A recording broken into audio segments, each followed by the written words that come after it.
We're doing all the work we can. We're working day and night.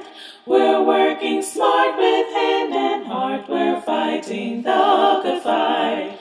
We say that you must hire. You say that money's tight. Before we lose our weary minds, we're walking out tonight. Most startups are so hard up that their staff is stretched too tight. Their startup cash is minimal, their cash flow's hard to light. So here are some good answers if growth is in your sight. Go out and raise the funds you need to optimize stuff right. If raising cash is unlikely, and even if you can, technology might save the day. Efficiency's the plan.